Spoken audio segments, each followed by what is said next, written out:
we've known you guys for a number of years now, and they've been coming to our dinner with the doctor. And Greg has an amazing story, and of course, Pam has joined in that journey with Greg. Greg has written this book, and it's called I Didn't Believe It Until It Happened to Me. And he's going to sign it, and it's going to be one of our door prizes, so one of you can win this. But Greg has an incredible journey that he's been on, and he's going to share his story and to be an encouragement and help to others. So thank you both, and we appreciate you being here. So I'm going to turn it over to Greg.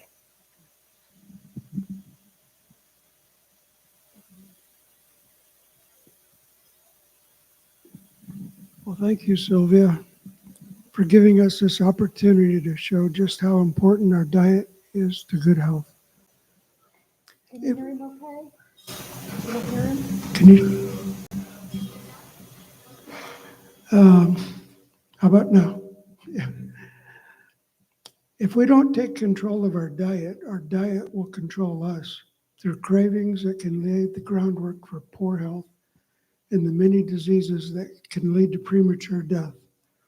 Our food can often be the cheapest and the fastest form of medicine that leads us to outstanding health.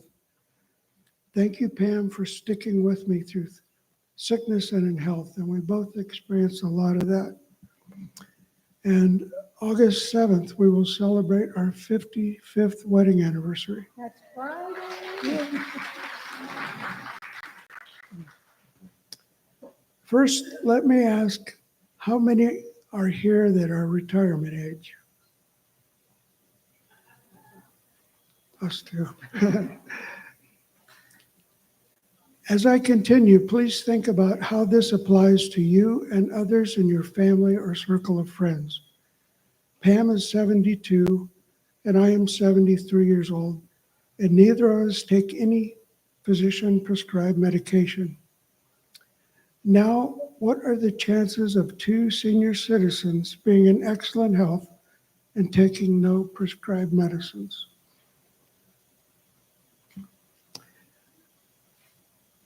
I continue to improve over the years as my wife and I learn more and more about this way of life.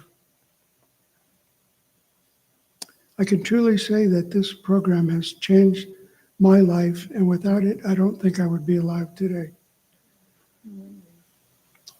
This way of life does have side effects. When we were first starting, You're on page 6. oh, That's why I was afraid what happened. oh, sorry about that. Okay. Our diet has had a direct effect on our health. And what you choose to eat does one of two things. It promotes good health, fitness, and increased longevity, or promotes poor health, sickness, disease, and premature death. Only you have the power to change your future health. Listen as I tell you what happened to me. If I heard this before my stroke, I would not have believed it.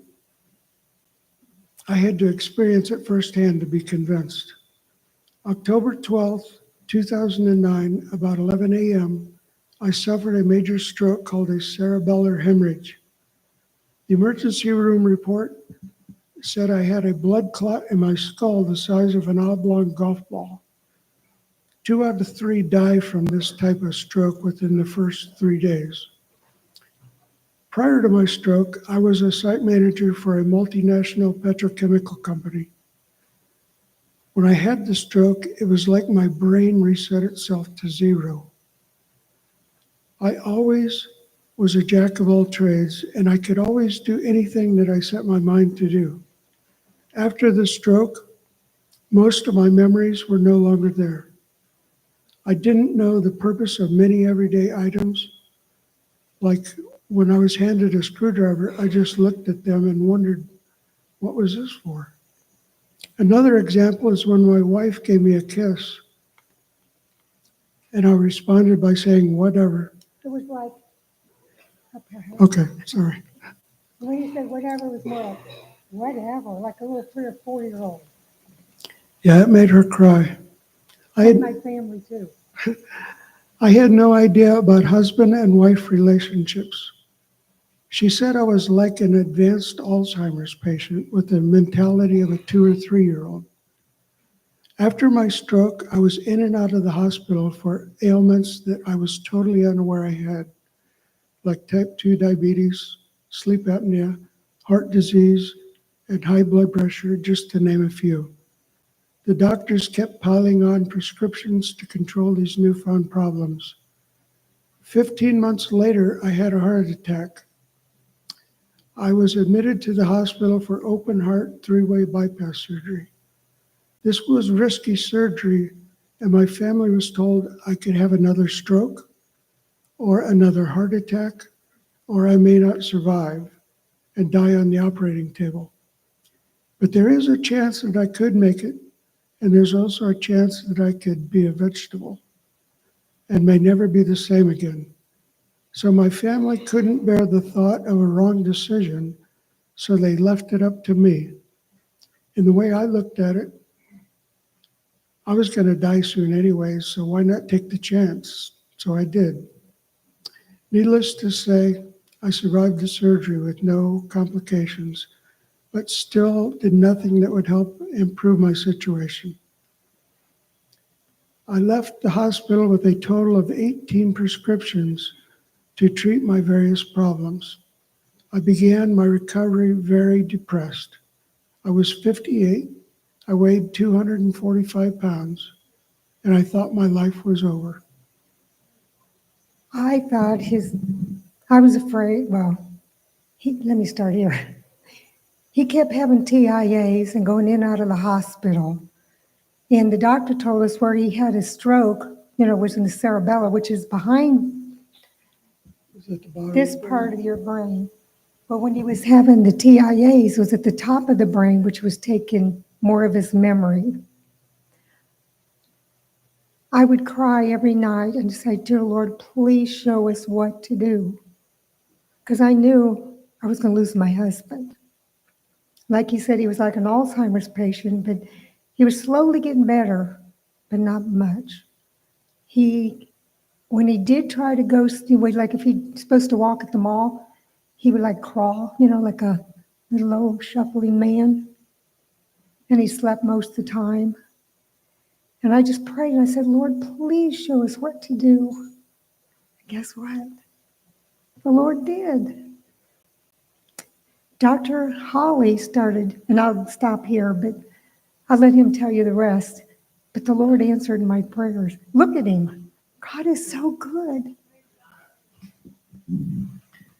As I slowly began the recuperation process, some friends of ours told us about a new program called Dinner with the Doctor that was just started in East Ridge, Tennessee. This is when my recovery began. We had no idea what a huge impact our diet played in the diseases that we have. As we listened to Dr. Mike Holly give short lectures on why we get many diseases and how our food can impact and help reverse and often eliminate or prevent disease from occurring in the first place. We saw firsthand what a whole food plant-based diet looked like and tasted like.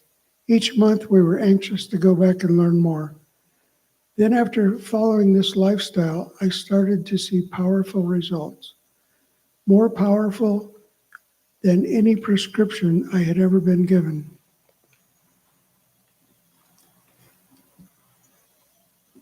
I started to have more and more energy, my endurance began to increase, and I started to feel better and better. Then one day I got a call at home from my doctor, and he wanted to tell me that I was no longer diabetic. I thought this was impossible. I thought that once you were diabetic, you were always diabetic. Why don't our doctors tell this is even possible? I had never heard this until I attended dinner with the doctor. Things continued to improve. I never saw improvements like this with any medications that I was taking.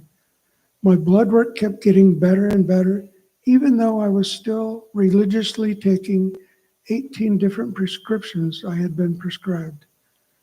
This proved to me that it was the whole food plant-based diet that made the difference, since nothing else changed. So I asked my doctor if he would work with me and help me get me off my medications, as the blood work indicated that I could tolerate it, and he agreed to do so. One by one, we eliminated them all until I was taking none, all because of a simple change to a whole food plant-based diet. I've continued to improve over the years, and as my wife and I learn more and more about this way of life, I can truly say that this program has changed my life. And without it, I don't think I would be alive today. This way of life does have side effects, though. When I first started attending dinner with the doctor, I weighed about 245 pounds. And today I average between 165 and 175 pounds. And I was not concerned about losing any weight. I was just trying to get healthy. And the weight loss just happened as a side effect of improved health. Because of what I've just told you about, I will do all that I can to help promote the whole food plant-based lifestyle. It saved my life. It can save yours, but only if you take action today.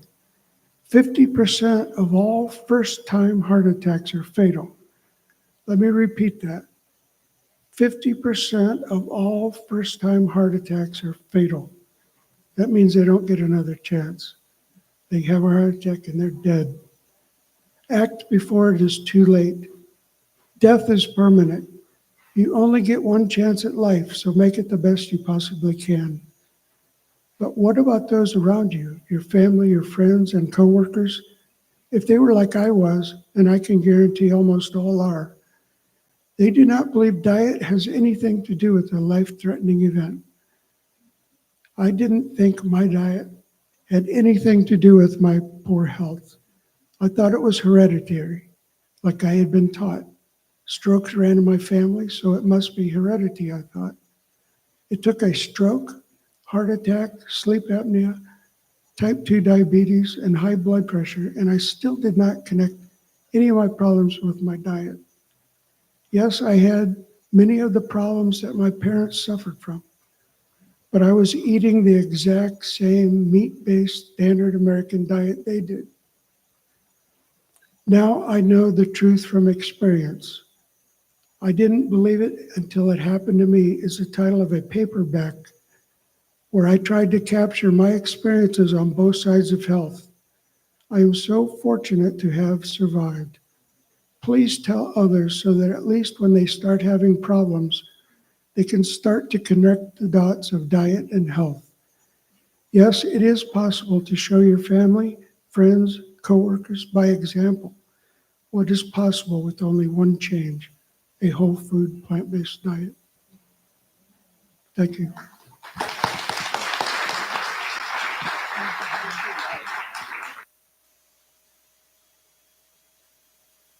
Thank you. They have an incredible journey.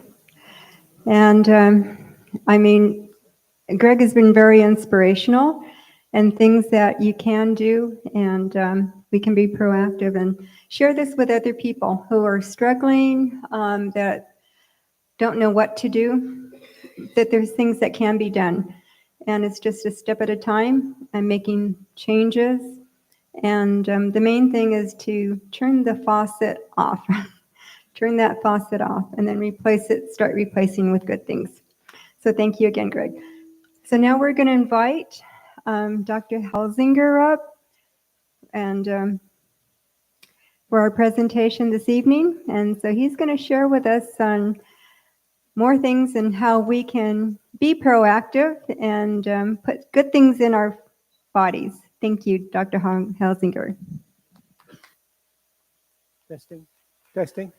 Am I on? All right.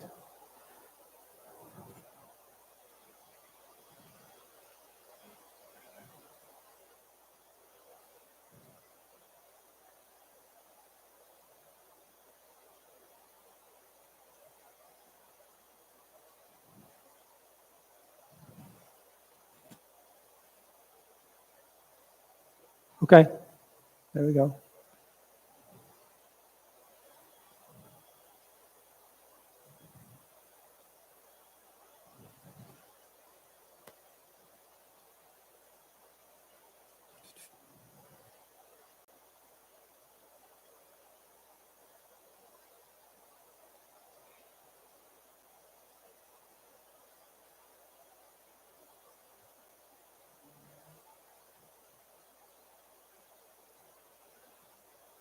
Here we go.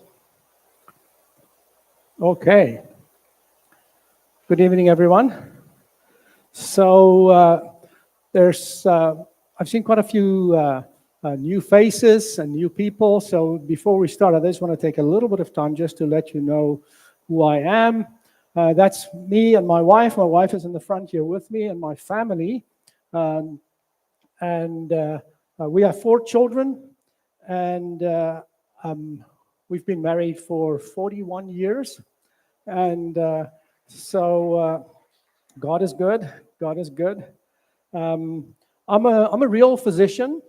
I'm an MD. I'm not some kind of quack or naturopath or somebody that believes in snake poison and all these kind of things. I'm a family physician. I'm boarded with the Canadian Family Practice Board because we lived in Canada for many years. I have a little bit of an accent. I'm from South Africa originally, but we've lived here in North America now for the last 30-something odd years, so I've lost count.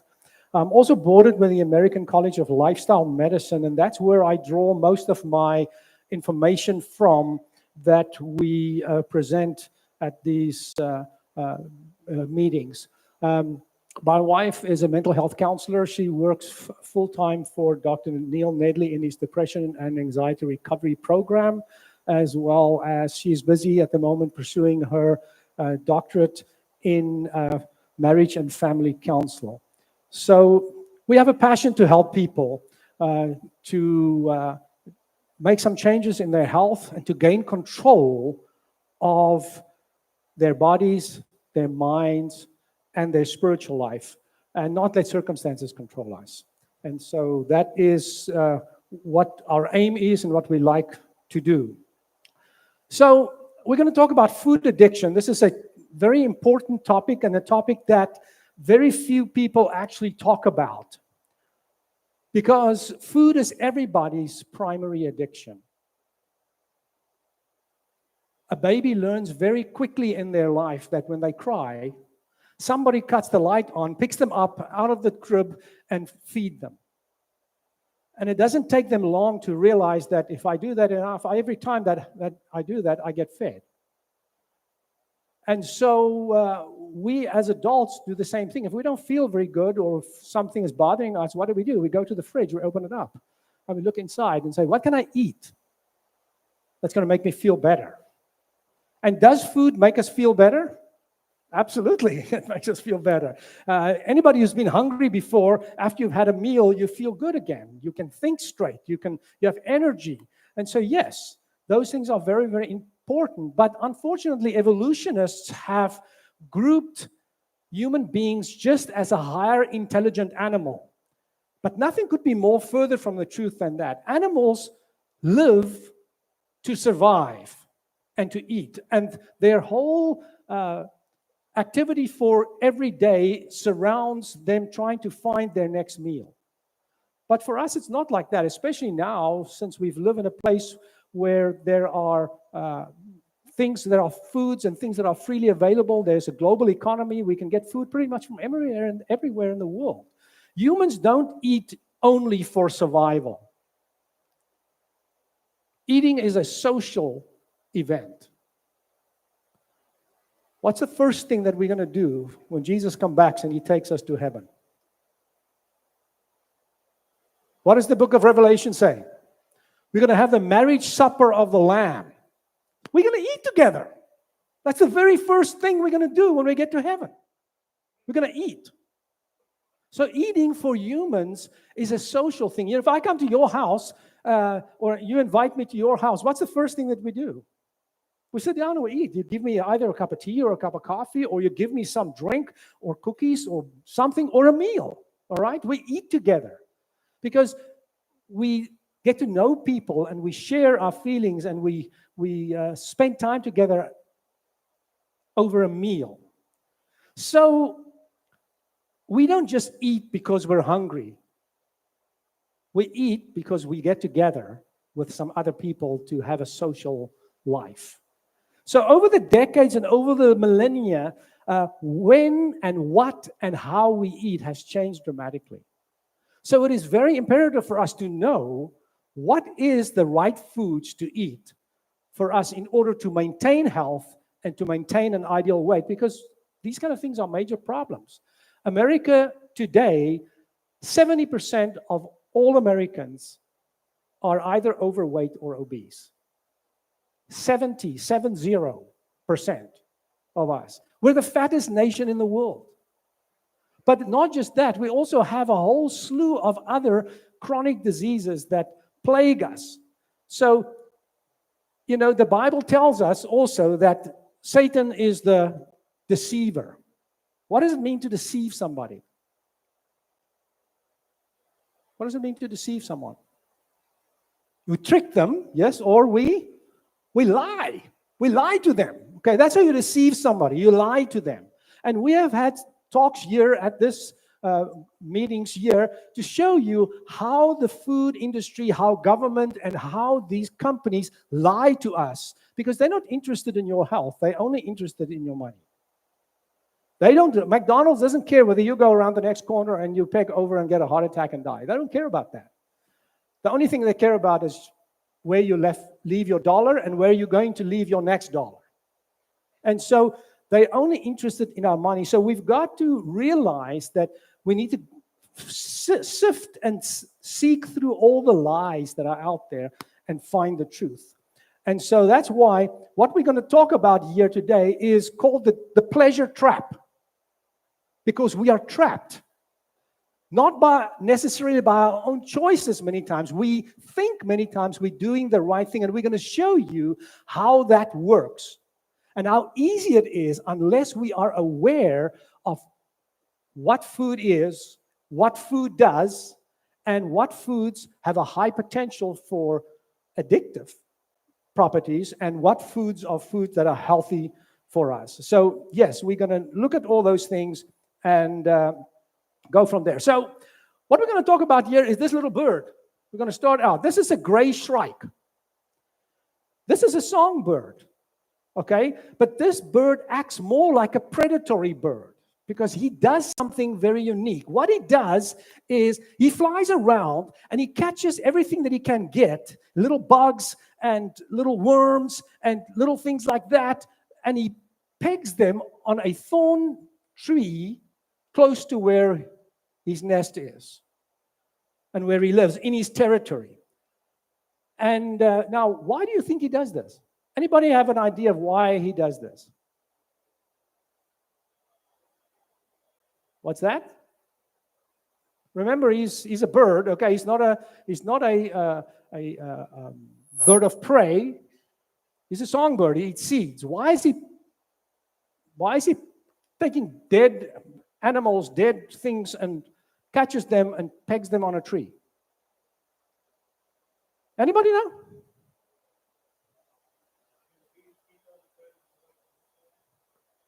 Yeah, maybe it's keep others away, but actually the reason why he does it for sex. Because the females come around and they fly around and they look at the male with the most trophies in his closet, and they will mate with that male. And that's the reason why he does this. And so the guy, the bird with the most treasures and the most trophies gets to mate with a female of choice. Is it any difference today amongst us people? I hope so. Right? The guy with the most stuff, with the nicest car, with the biggest house, he gets the gold, right? All right, so no, the females come around and they look at this. So this is the reason why he does this. So how come that he does all these things? There are instincts for survival and instincts for reproduction that this little bird has. And there are environmental cues that makes him do these things in order to survive and to reproduce. So, how does this work? So, his brain is made up of genes, just like your and my brain. These genes forms neurocircuits in his little brain that combine with his environmental cues that make him do certain things. So when he sees a little worm wiggling, he goes for it and kills it, picks it up, and then he takes it to the tree and he hangs it in there. Okay? So that's how he thinks. And this also, all his neural pathways in his brain constitutes thoughts. Now, his way of thinking is not the way you and I think. It's not cognitive reasoning and stuff, but it's still thoughts that creates certain feelings in him, and that will things that he can feel and experience, and that compel him to do certain behaviors. And this is the reason why he does this. And all these behaviors circle back to him for survival and reproduction. So the feelings that he gets are signals. There are environmental cues that make him experience something that's bad and something that is good. So if he's in a place where it's too hot, he will move to a place where it's cooler. So he'll fly into the shade. Or if he's in a place where he's close to a predator and he feels uncomfortable, it will make him move away to a place where he's safer. He'll go to a higher ground or a place where he's out of the reach of the predator. So there are feelings that he experiences from signals that he picks up from his environment. So this is what causes a motivational triad, and we've talked about this before when we talked about why human beings do certain things. And we've figured out that we do things just for two reasons. We want to either gain pleasure or we want to avoid discomfort or pain. And for the bird, it's exactly the same. That's what drives him to make these decisions so that he can either gain pleasure or avoid pain. So when he looks at these things from a pleasure point of view, it's almost like a little neon light that's in his brain that says food, sex, food, sex. And if it's a male, it's sex, food, sex, food. All right? Okay, so because he needs to survive, reproduce, and that's why he does these things. And so when he experiences pain, then he will move away, like I said before, from a predator or from something that threatens his life. Or if he's in a hot place, he will go into the shade, and that's what's happening on. So now he's also very careful how he spends his energy, because he needs to conserve his energy so that he can have energy enough to catch more bugs, and so he can have more trophies in his tree. And so that's what happens here. Now, what we're going to do here is we're going to mess a little bit with this intricate balance in nature. So what the researchers have done then is they took this little bird and they put him in a cage. And there are two buttons. The one is a blue button. The blue button, if he presses the blue button allows him to get outside of the cage and to be free and to do all the things that he normally does. So he can catch worms, he can catch all these insects, and he can put them in the tree, and he's a free bird. If he presses the red button, a little trap door opens, and a female bird is introduced, ready to rock and roll. Now, think clearly and think quickly. Which button do you think he's going to press? Once he's figured it out, which button is he going to press? He's going to press the red button. Why? Because it gives him instant pleasure. All right? It gives him instant pleasure. It avoids pain. He doesn't have to go around and catch all these worms and catch all these little bugs and things, okay? Plus, he conserves energy. He doesn't have to go and do all that work to attract a female so he could mate with her, okay? It's all just ready by the press of a button. And that's what happens. Once he's figured this out, he will always press the red button. And so that's how these kind of things work. But now, what they've done then is they change things and flip things around a little bit. So they put him in the cage again, but this time, the blue button now is the female. So the blue button, if he presses the blue button, the female will enter into the cage. The red button is the magic button. So the researchers have taken a tiny little tube and implanted it in his brain, in his pleasure center of his brain, that when he presses the red button, a tiny little amount of cocaine is introduced into his brain that releases dopamine in his brain. So, which button do you think he's going to press? Right, he's going to press the red button, okay? That's going to give him a dopamine rush, and he's going to experience an incredible amount of pleasure, but also he saves an incredible amount of energy. He doesn't have to do any work to experience this kind of pleasure. And so we know that he's going to press that red button so much, even if he's tired, even if he's hungry, even if he's thirsty, he's going to continue to press that red button that within 12 days, he will be dead. And this is what was found in the study. Within 12 days, the bird was dead. Now, we've heard these stories, we've heard these experiments, and these kind of things go through our mind. But what has happened here is very important, and this is what I want us to focus on. This little bird was thinking in his little bird brain that he is biologically successful. Think for a moment. He was thinking that he was biologically successful, but actually he was self-destructing. We've messed around with his instincts and with his environment so much so that he was thinking that he was doing the right thing when he was actually doing the exact opposite. He was killing himself.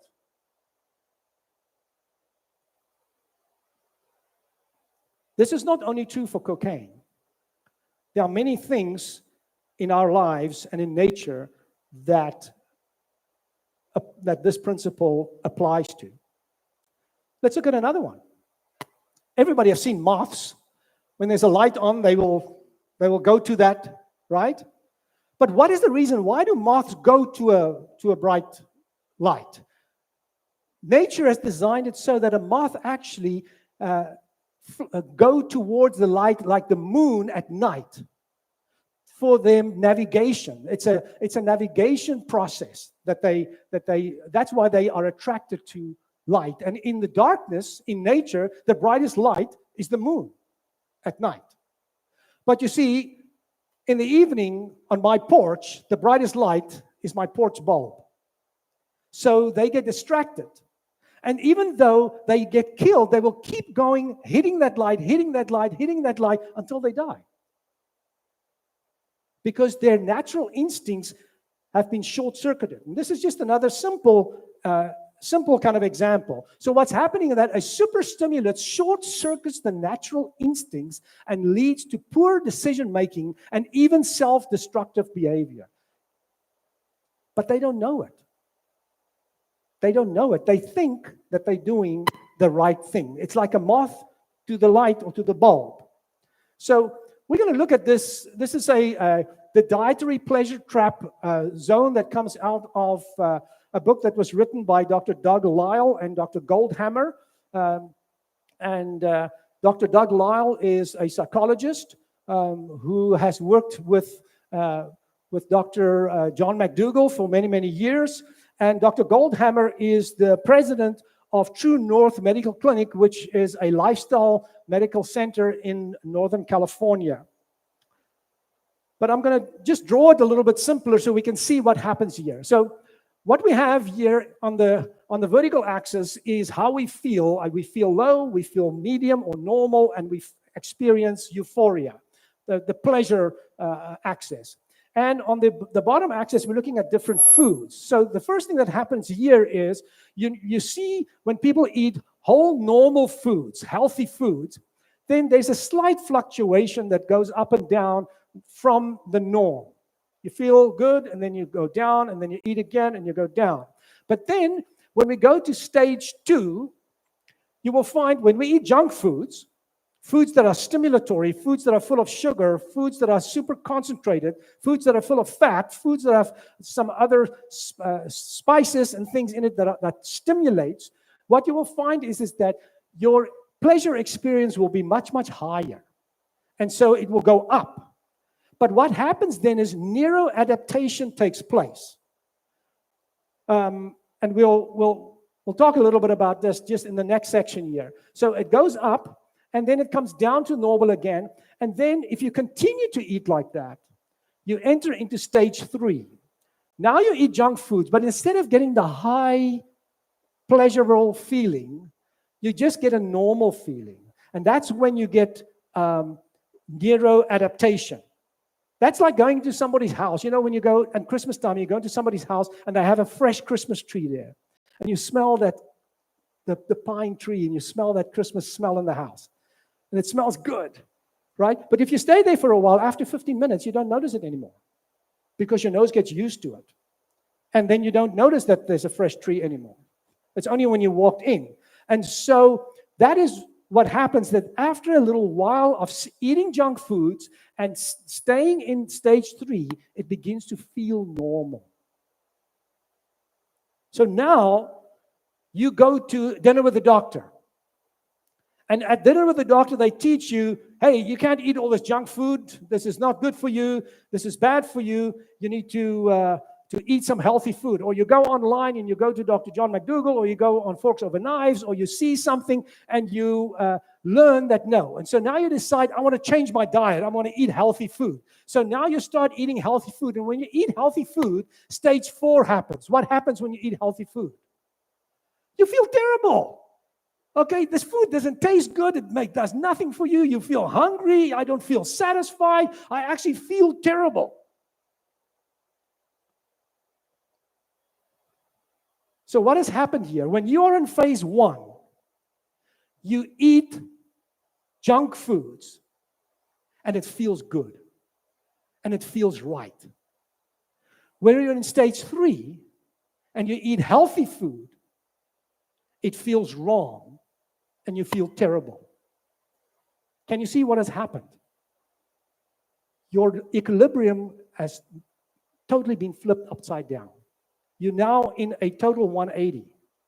You're doing the wrong thing and it feels good. You're doing the right thing and it feels bad. That is what's called the pleasure trap. Your motivational system has been hijacked. And a lot of people are into that situation. And that is what food addiction is about.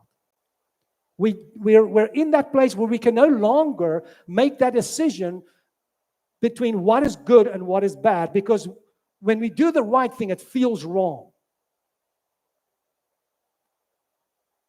Now, how do you get out of that situation? You get out of that situation just like you get out of any other addictive situation, and that is you've got to withdraw. You've got to withdraw from junk foods. And that takes several weeks and even longer, and very, very few people actually reach that and accomplish that. That's the reason why people go on diets and they lose weight, and then what happens? They gain it right back.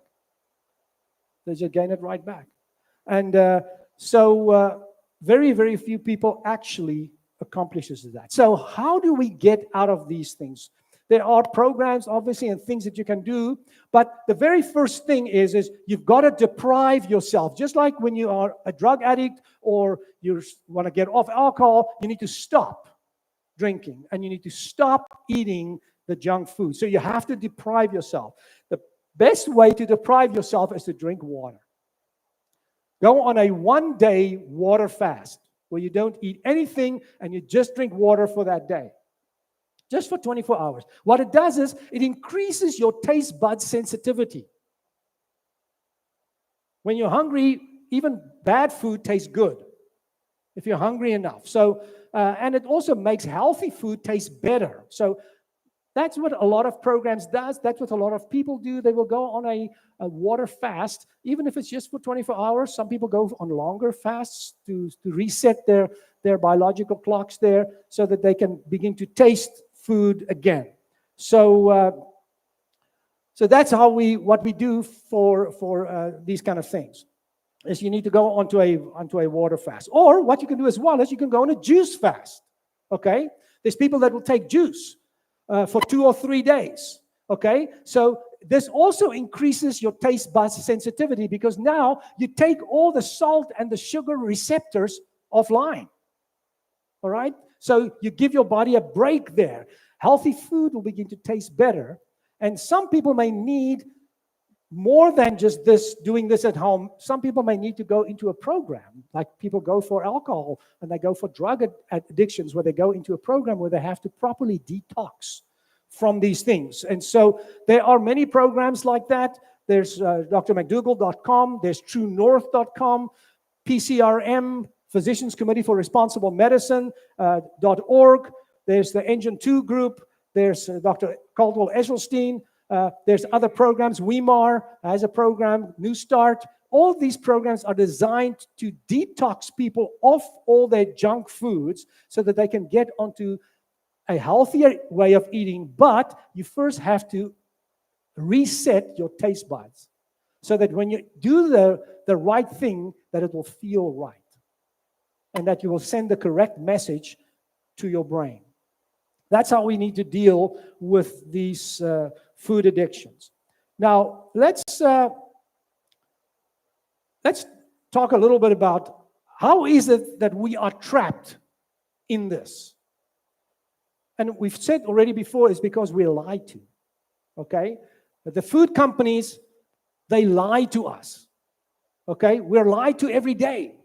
I mean, if you just walk out everywhere, look around you, every picture that you see, every billboard that you see, every magazine cover that you see are all lies.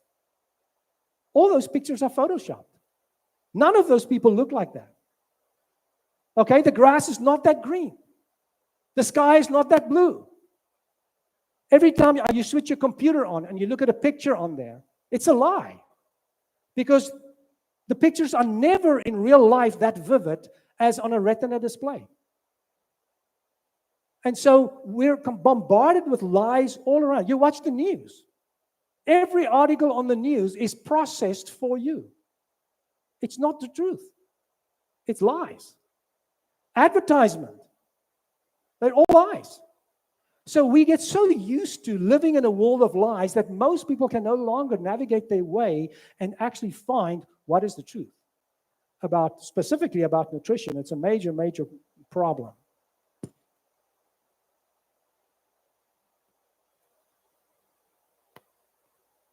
So what's happening is that we are making, in our world today, food-like substances that we call food and that people eat. And then they will take certain things, smaller things, and they will demonize that. Like today, when we look at these kind of things, salt has been totally demonized in the world. I mean, you can have everything. There will be fat, there will be oil, there will be meat, there will be alcohol, there will be all kinds of things. And then you say, is there salt? Is anybody has got a salt shaker? You want salt? It's almost like you're going to take poison because salt has been blamed for so many things. Now, is too much salt a problem? Yes, it is. But did you know that only 10 to 15% of the salt that you eat on a daily basis actually comes from your salt shaker? The rest is in the processed foods that we eat. So the elephant in the room is never addressed. So when I have a patient and I say to him, you need to go on a low sodium diet, what's the first thing that he does? He throws the salt shaker away. Does that make any impact on his salt intake? Almost none. So then he comes back and says, doctor, my blood pressure is still the same. It doesn't work. Well, you haven't really made an impact on your sodium because you're still eating all the processed packaged food that's loaded with salt. So it's better to eat a whole food, plant-based diet and not eat any processed foods and salt at the table. Then the salt is on the outside of the food because salt makes food taste good. I mean, our salt and sweet receptors are on the tip of our tongues.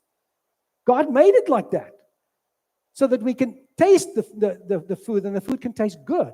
But if we put the salt on the table on top of the food, you get all the taste, but you don't get all the other sodium that we've been processed into the foods, into the packaged foods. And so you can really reduce the amount of salt. But that's just one of the things that we do, okay? But healthy foods have been around through generations for thousands and thousands of years and thousands of different generations. We used to call those foods staple foods. Staple foods. So what are normal foods?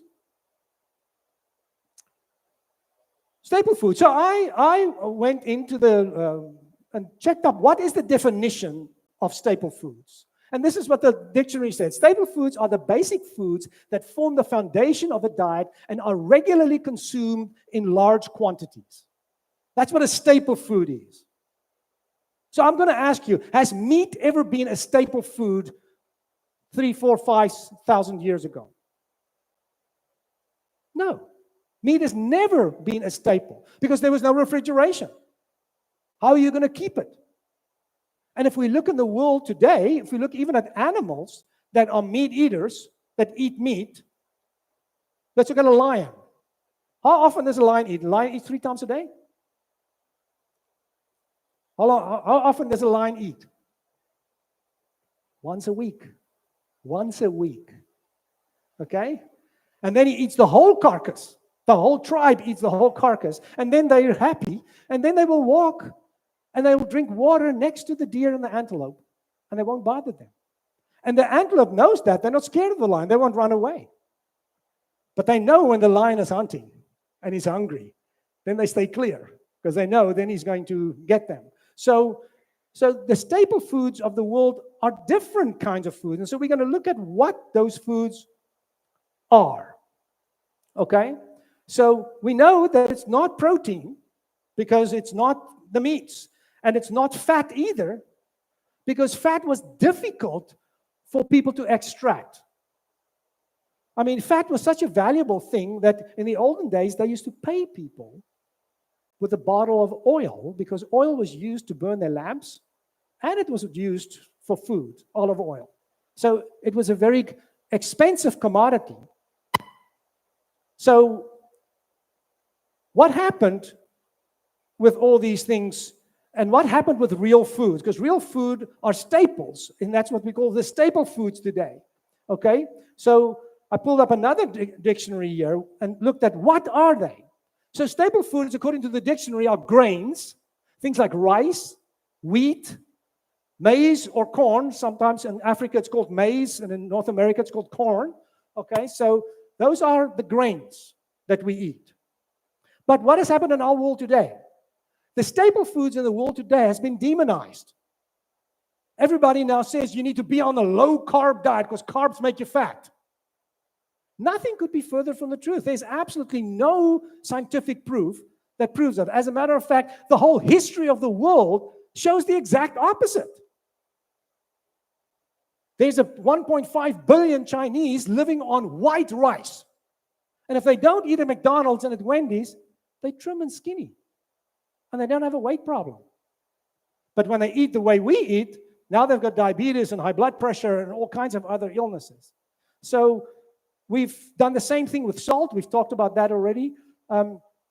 So what are some of the other ones? Legumes, beans and lentils. You see, when you read in the Bible, you know, when Esau sold his first birthright to Jacob, wasn't over a steak. Wasn't over a steak. It was over lentils, beans. Okay? That's what Jacob was making. All right? Because that's what they ate. Meat was just an occasional thing that people got when they went out and they hunted, and they were able to be successful in the hunt. Tubers. So potatoes, cassava, however you want to pronounce that, yams, taros, sweet potatoes. These are root vegetables that are the staples in the world. Now, this is what the dictionary was saying. It says, rice, maize or corn, and wheat feed 60% of the world's food energy intake daily. So more than 50%, 60% of all the energy expenditure that people have in the world comes from those 3 things. But you see, we just live here in North America and we look around what's going on around us. We live in a very affluent, wealthy society, and we therefore say this is normal. But that's not what the world eats, because they cannot afford to eat the way we eat. They eat differently. And so these are the staples of the world. And this means that this is the food that people eat on a regular basis, on an ongoing basis. And that makes up the bulk of their energy that they take in every day.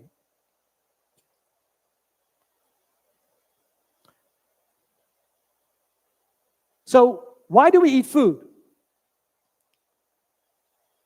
We eat food predominantly, number one, for energy. Okay?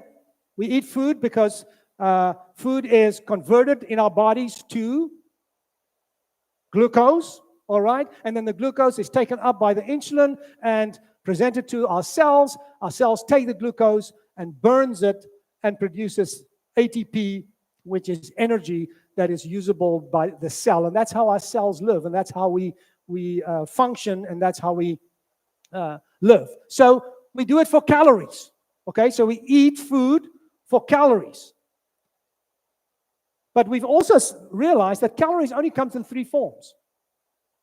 Of all the foods that we eat every day, calories only come in three forms: protein, carbohydrates, and fat. The primary fuel of the body is carbohydrates. Carbohydrates are the primary fuel. A carbohydrate just means it's a bunch of simple sugars that are attached together in a long chain. That's all it is. But if you break down a carbohydrate, it breaks down into glucose. Okay? Simple sugars. Glucose, fructose, and those are the sugars, the simple sugars that come from the carbs. Okay? So those are the only three things that give us. But you've heard people will say a calorie is a calorie. All right? Now, when it comes to weight loss, yes, a calorie is a calorie. It doesn't matter where the calorie comes from. If you have too many of them, you're going to gain weight. And if you want to lose weight, you need to be in a negative calorie balance. So you need to eat less calories than what you expend, and so that you can actually lose weight. And so, yes, so there are certain things that a calorie is a calorie, but nothing could be further from the truth, and we cannot apply that principle to everything. When I want to lose weight, yes, a calorie is a calorie. But in any other way, a calorie is not a calorie, because each calorie is presented in a different way, and there's an error there. Now, again, if I want to deceive somebody, do I deceive somebody with 100% error? No. I don't deceive you with an $11 bill, because there isn't one. See, I'm going to deceive you with a $10 bill that looks like a $10 bill, but it's not. So I present you with something that's 99% truth and 1% error. And then as I catch you, then I begin to put more error and more error and more error in until we're in the pleasure trap. And now we're hooked.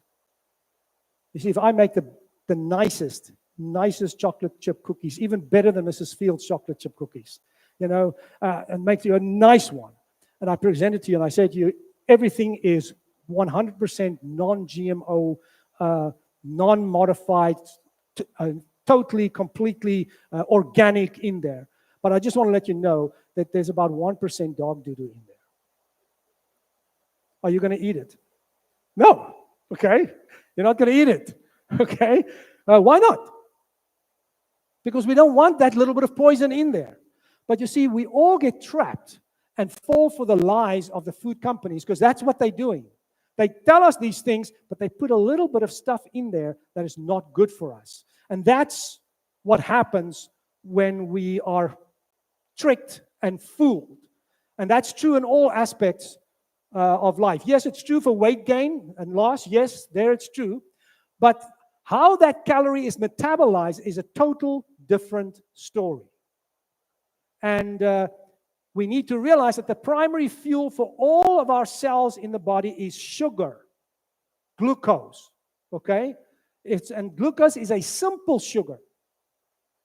And that's how the body operates and works.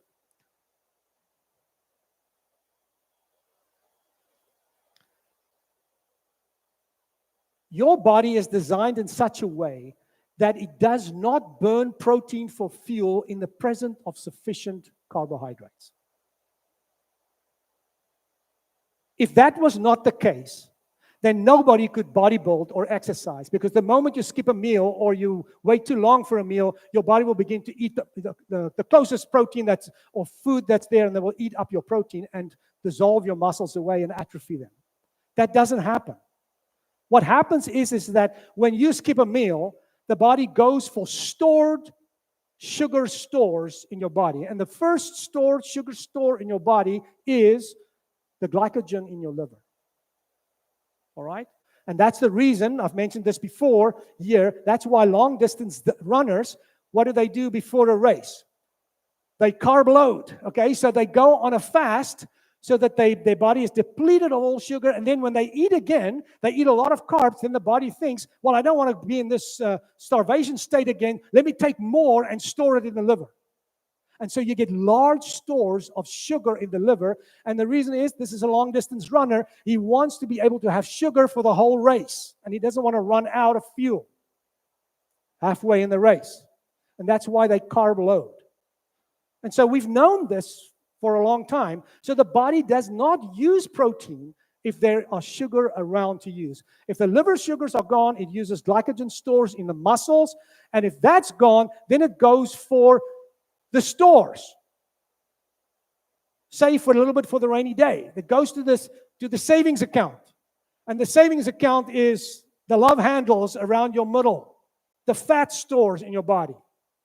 And once the fat is used up, then your body will go for protein. But before that, it won't do that. It doesn't go for protein.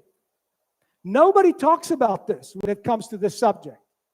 That so you can eat all the protein you want, and that's why when people eat all these high protein diets, they get acidic and they get ketotic, and that's why we call it the keto diet. But if you do it too much, you can actually get really sick, because your pH in your body is totally disturbed and messed up. So your body prefers to use carbohydrates. And also, it's easier to metabolize.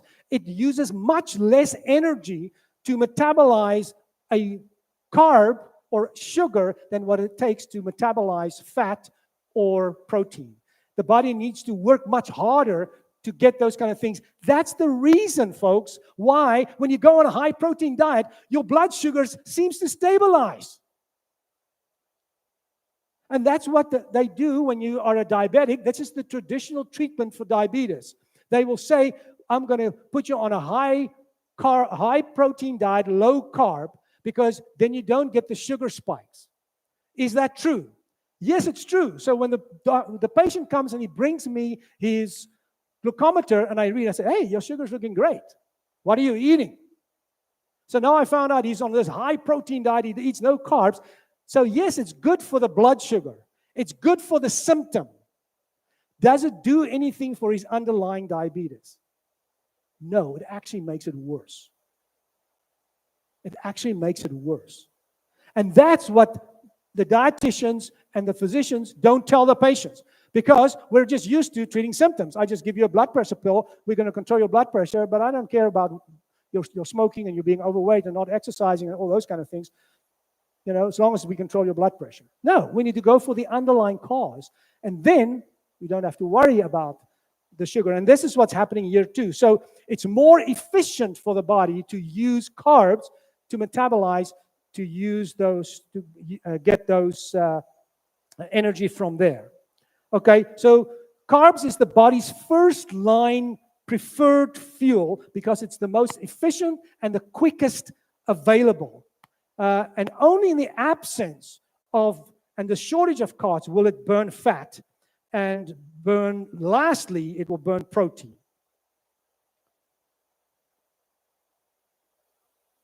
So, not only the kind of calorie, but the constitution of that calorie also plays a role, okay? So how that calorie is presented, how much of each kind, protein, fat, or carb is in the food also plays a role as to what's going to happen with that food. So we're talking here about the calorie density of food. And this is where we get into the place now where this begins to really apply to addictive foods, okay? The calorie density of food is very, very important because the way the body extracts that sugar and that calorie from that food is going to determine what it does to your neurotransmitters and your dopamine and stuff in your body. The calorie density is very, very important, and it's a topic that is not under discussion very often. So calorie density is how many calories per pound of food is in that food. And so that's what's important. The more dense and the higher the calorie density, the higher your insulin response is going to be. So the more calorie dense the food is, the more insulin is going to be secreted in order to deal with that. And so what that does is when you eat a high calorie dense food, you're going to get a high spike of blood sugar. But that's going to cause a high spike of insulin, which is going to bring about a corresponding low drop in your blood sugar. That's why the more unhealthy food or addictive food you eat, you feel very good, and then you feel really terrible 30 minutes or an hour later, once that sugar is out of your bloodstream. Then you feel, oh man, I really feel tired. I have no energy. What's going on? Feels like I walked into a wall because of that sudden drop. And that is what addictive foods do in your body. So this comes from Chef AJ's website. And so I'm going to just show you a little bit here what happens there. When you look on the far left here, the non-starchy vegetables is about 100 calories per pound of food. This is foods, whole green, whole foods found in nature, full of minerals, antioxidants, phytochemicals, micronutrients. They also contain fiber, water, and they create the bulk of the foods that we eat. Then you get fruit, which runs about 300 calories per pound. And then we go to unrefined or unconcentrated, unrefined complex carbs. So this is non-concentrated carbohydrates. Potatoes, whole grains, legumes, they run between 400 and 600 calories per pound. Okay? So then there's a red line, because anything above that, that's when you begin to run into some more serious trouble. So avocados there, avocados is now the big in thing. Everybody talks about avocado oil, avocado on everything. It's like a major health food. Are there good properties in avocado? Absolutely. But it's a high-fat product. 750 calories per pound on the average. Then we go to your refined complex carbs or refined carbohydrates. And you've got ice cream, bread, flours, baking, cheese, sugar, all those kind of things. You can see 1,200 to 1,800 calories per pound. Chocolate, 2,500 calories per pound. Nuts, 2,800 calories per pound. But again, are there anything wrong with nuts? No, nuts are good for us, okay? But how does nuts come in nature? How is it packaged? It's in a hard shell that you need to crack open. So if I was to say to you, you can have as many nuts as you want, but you need to crack each and every one of them yourself. How many nuts are you going to eat? That's too much work, okay? How many of you have tried to get a walnut out of its shell in one piece? It's almost impossible, okay? All right, so you may crack 5, 6, 7. But you see, we go to the store because of the Industrial Revolution. We have machines that have done this for us. So we go to the store and we scoop it in by the scoops full, and we open the can and we eat the whole can while we watch a movie or while we watch TV. Now it's a problem because it was never meant for us to eat it like that.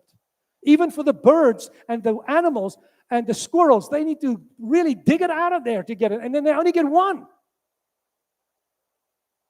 Not a handful, okay? And so that's the problem there. And then when we go to oils, you can see the oils, how super, super concentrated oils, 4,000 calories per pound. And that applies to all oils. So all oils, doesn't matter whether it's extra virgin, cold press, extra cold, doesn't matter what it is. Oil is oil. Oil is a super processed food, and it's a highly addictive food. Because oil holds flavor. So when you put a lot of oil in food, the food tastes good because none of the spices are cooked off. It stays in the food. But it stays on your body too. Okay? The fat we eat is the fat we wear. And so when we use a lot of those products, yes, we're going to get a lot of super concentrated calories. And the food companies, they know this. That's why they deep fry everything. The other day I went to a restaurant and you could get deep fried ice cream. Everything is deep fried and oil in it and added oil in it. And does it taste good? Yes, it tastes very good. Okay, but it's extremely bad and very, very addictive for us. And so that's how dangerous this kind of thing is. So I just pulled up one little thing here. Somebody says to me, well, I'm taking fish oil capsules because I want my omega-3s. But let's just look at a fish capsule. A fish capsule is a super concentrated fish oil supplement. You need to take about 2 a day to meet your requirements. One fish oil tablet, 18 grams of fat. Okay? 5.4 grams of saturated fat. So 18 grams times 9 is 162. So it's a 100% fat product. So if I eat 2 capsules per day, I get 36 grams of fat just in my supplement. Just by eating 2 capsules. 324 calories. Do you know how many exercise you must do to burn 324 calories? A lot. A lot of exercise. And then you haven't eaten anything. You've just taken one supplement. And that's just 36 grams of fat in one supplement. That's more than what you should eat for the whole day. And you haven't even eaten anything. You can see how easy it is to fall into this and how easy to, plus on top of that, it's 256 milligrams of cholesterol. Just in 2 capsules. So is it better to get your omega-3s from plant-based sources? Absolutely. But for some other reason, people have gotten to believe that when you mention the word omega-3, they say fish oil. The fish doesn't make omega-3s. The fish eats the plants that have omega-3s. That's how the fish has it. But why don't we just eat the plants? Eat the spirulina. Eat the seaweed salad. Then you get the same omega-3s that the fish gets without any of the bad effects because there's no cholesterol and there's no fat or minimal fat in the seaweed spirulina. So it's better to eat the whole food. But let's look at this next one here. 400 calories of oil in the bottom of your stomach, 400 calories of chicken, 400 calories of vegetables. And as a matter of fact, that picture, you can't actually get 400 calories of vegetables in your stomach. It's too much. It's going to come out your mouth. So that's actually less than 400 calories right there. Okay? So, yes, blood sugar is one of the ways that our bodies mention and sends a message to us that we're satiated, that we've had enough. But the other one is stretch receptors in your stomach. And so when your stomach begins to stretch, it sends a message to your brain, you need to slow down, we're getting full, we've had enough. And so, yes. So what's happening when we do these kind of things? We have a weapon of mass destruction here. We've got all these refined breads and donuts and tofu, donuts and all these kind of things, cheese and all this kind of stuff that kills us because it's low residue, super high calorie dense food. And it kills us. And now we say, well, potato is fattening. No, it's not the potato that's fattening. It's the French fries that's fattening. It's the oil we put on the potato. And just to give you an example, one medium potato is 50 calories. And I've said to you before, if I was to fill your stomach with potatoes, I couldn't get 500 calories of potatoes in your stomach. It's physically impossible. It's too much. So can a potato fatten you and make you gain weight? The answer is no. You can't eat enough of it at one sitting. If I give you 500 calories, potatoes, 3 times a day, and 3 times a day, you literally shove your face until it comes out your mouth. You're going to eat on it. You can be on a 1,500 calorie diet. What's going to happen to you on a 1,500 calorie diet? You're going to starve to death. You're going to lose weight, okay? Because you can't survive on 1,500 calories. Certainly not for a man, okay? That's active and do a bunch of things. So I take the same potato and I cut it, and I put a little sour cream on it and stuff, and now it's 100 calories. I take the same potato, and I make it into French fries. Now it's 400 calories. I take that same potato, and I make it into potato chips. Now it's 800 calories. I take that same potato, and I make it into Pringles. Now it's 1,200 calories. So, how many boxes of Pringles can you eat while you watch a 2-hour movie? I'll polish 2 at least.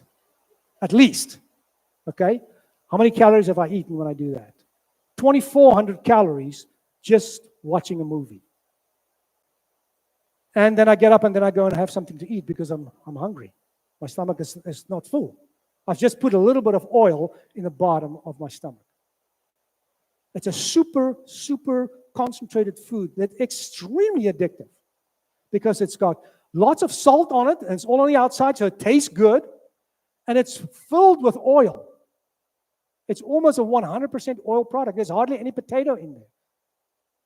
And so that's how easy it is. We'll take a nice salad, and we'll dump a whole bunch of ranch dressing on it.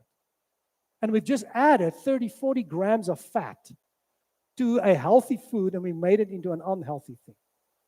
And so those are the things, and that's how easy it is, because many of these salad dressings and toppings also have more than 1,000 calories per serving or per pound, and so the amount of calories are extremely high. So whole food, plant-based foods are the preferred diet because they're high in fiber, okay? They're low in calorie density. They're high in water content, so they fill you up. They're high in nutrients. They're full of phytochemicals, antioxidants, and vitamins, and minerals, and all these kind of things, anti-cancer things. They're anti-inflammatory. There's all kinds of stuff there. And they're low in contamination. Why? Contaminants are fat-bound.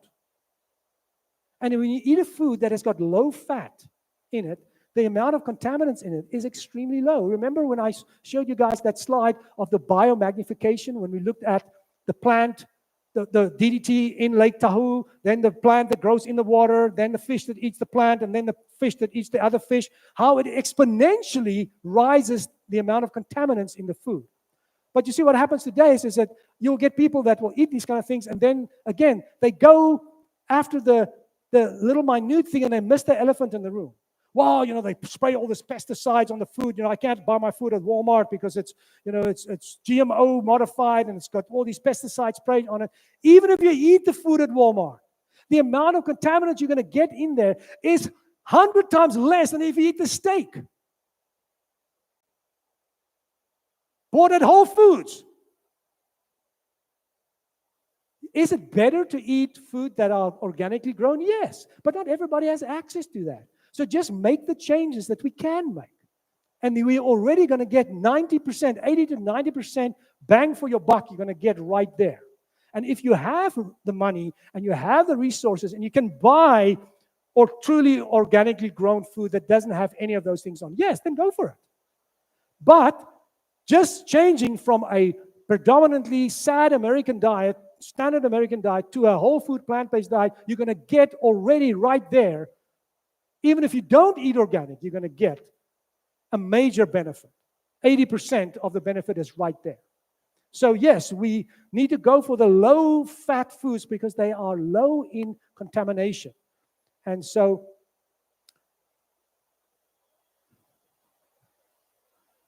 no one has ever gotten fat by eating too much kale.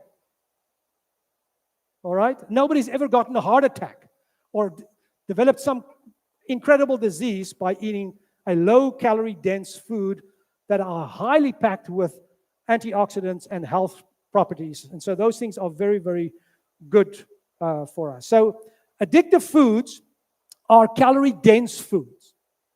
And we've given you that list there. We need to stay away from the calorie-dense food. Now, are there going to be some times that we eat some of these foods? Yes. Okay. And is there anything wrong with that? No. Okay. But we need to use it on very specific, special occasions. Have birthday cake for birthdays. Okay. Have some sweet things or something for a special occasion. Have a rich dessert for Thanksgiving or for Christmas, but not every day. Use it for very special occasions. And then don't eat the whole thing. Okay? Just have a portion. Okay? Just have a portion for it. And refined or ultra-processed foods, the more processed the food, the more addictive it's going to be because of all the stuff that they have in there. I mean, go to the store and just pick up the average bread and look at the ingredients list on the bread. Now, I don't know about you, but my grandmother didn't use all those things when she baked the bread. I've baked bread. You take flour, water, yeast, and salt. And you knead them together, and you stick it in the oven. That's not in my bread. I don't know about in your bread. But when you go to the store, you look at all those things, and obviously, you can see there, what all the chemicals, you can't even pronounce it because it's so totally, completely ultra-processed. They've taken everything, depleted it, and then they add a few things in, and then say, this is Wonder Bread. Yes, you wonder where the bread is, okay? I mean, you can squeeze the whole thing into one slice. I mean, I'll eat a whole loaf. It's no problem to eat that. So, because there's no substance there. There's no substance there. And so, stay away from those kind of things. So, the constitution of the foods are very, very important. And so we need to look at how those foods are constituted, fiber, fluids, the chemical structure and of the substances that are used that are in the food. So that's important for us to look at those kind of things. So we use this principle of superstimulation and of higher dosage in medicine, and we use it in all other aspects of life, okay? When you come to me and I give you an oral antibiotic and it doesn't work, you go to the hospital, and what do they do there? They give you IV. Why do they give you IV drugs? Because it gets absorbed better, faster, easier, so you get higher doses and levels of the drug in your blood, so the drug's going to be more effective. All right? Because we know everything that you put in your mouth goes to your stomach, from your stomach to your intestine, from your intestine into the portal system, blood system, to your liver. So the liver takes out half the stuff before it even gets to your right side of your heart, then goes to your lungs, then goes to the left side, and only then does it get pumped out to the rest of your body. So every time you take an antibiotic, half of it gets taken out by the liver before it even gets to your system. That's why oral antibiotics don't work as well as IV antibiotics, because when I give you IV antibiotics, I bypass the first liver bypass. And so when I give it to you, immediately it's in your bloodstream. That's why people come to the doctor and say, Doc, I want to get better now. Give me a shot. Because we bypass the first liver bypass, and that's how it works. And so that's why we do that. And so, yes, that's why drug users use IV drugs, or they sniff it, because it bypasses these things. That's why alcohol is such a problem, because alcohol is absorbed directly out of the stomach.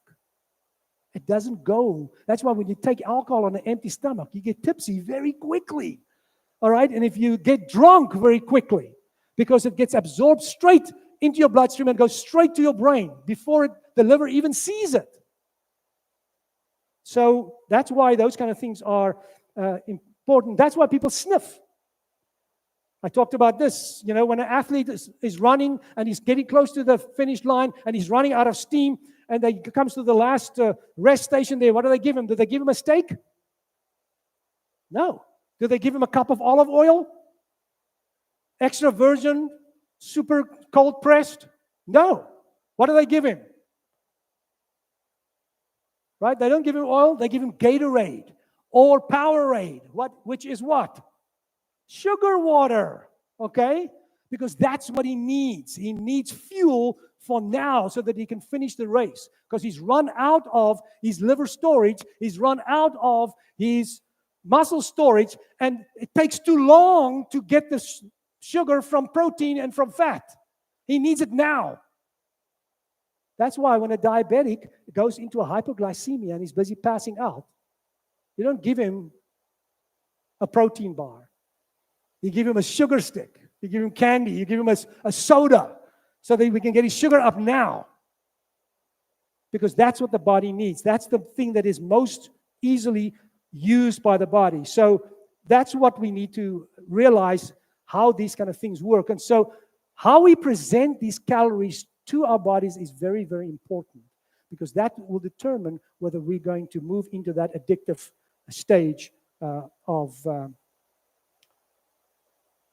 our eating. Okay, so addictive foods are calorie-dense foods. Why? Because they provide a super stimulus. When you get a super stimulus, then you run the risk of getting addicted. So refined foods are ultra-processed foods. Why are they the problem?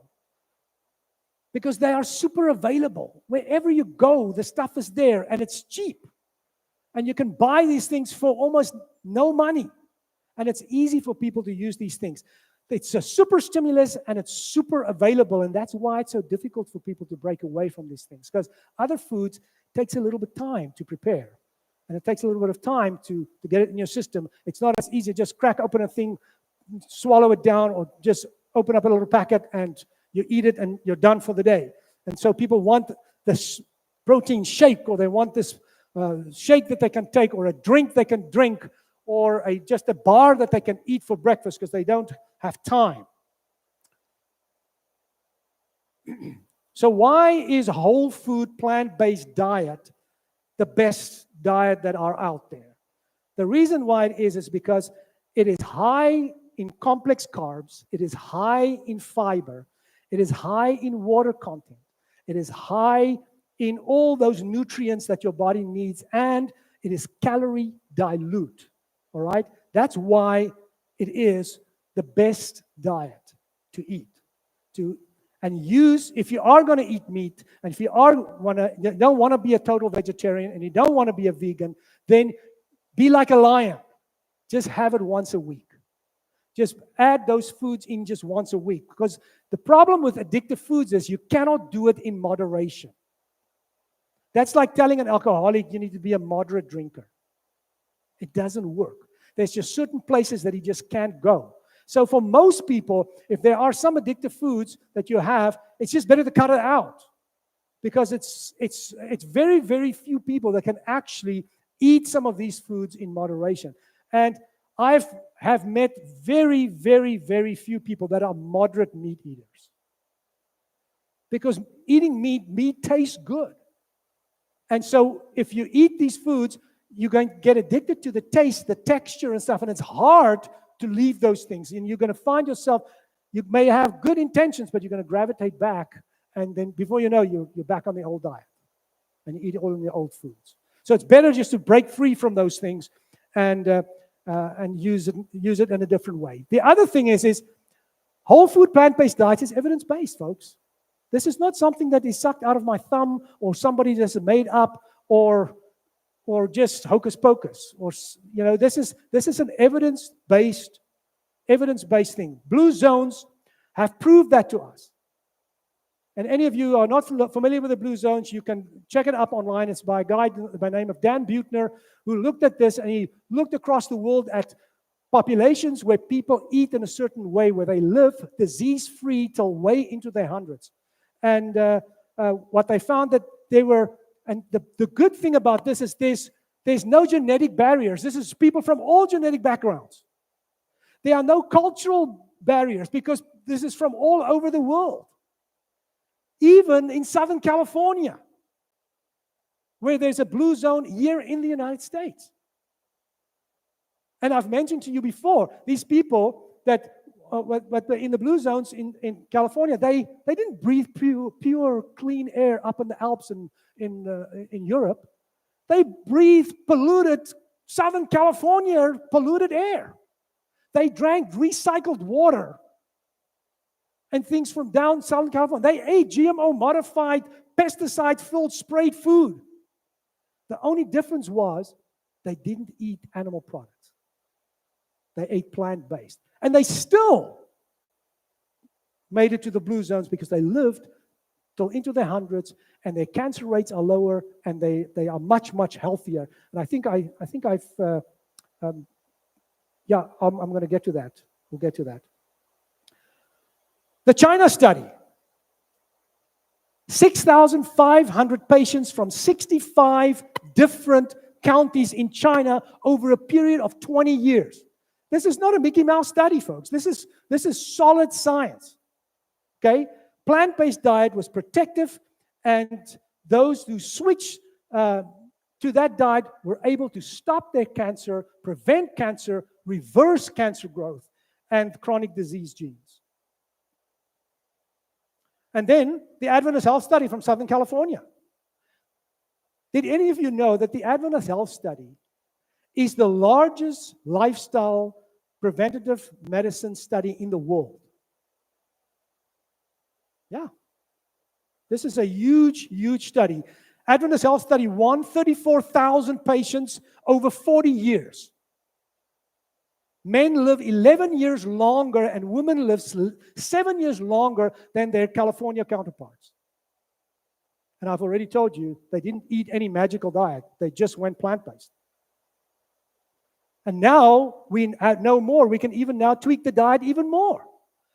11 years, that's more than 15% of life expectancy in the United States. That's significant. If I can bring out a drug that can do that, I would be an instant trillionaire. If I can have a drug that can do that. And this is available to everybody. If we just make good, healthy choices and stay away from the addictive kind of food. Adventist Health Study 2, 96,000 patients in this study, and this one has been going since 2002. That study is going on for now for more than 23 years almost. It's the largest study in the world of its kind, and the evidence is there. The evidence is there. This comes from PubMed, National Library of Medicine. Lower rates of cancer and all-cause mortality in Adventist cohort compared with the U.S. Census population, which shows that these people have less cancer, live longer, and have less disease. This is not published by our church. It's published by the government. The evidence is there.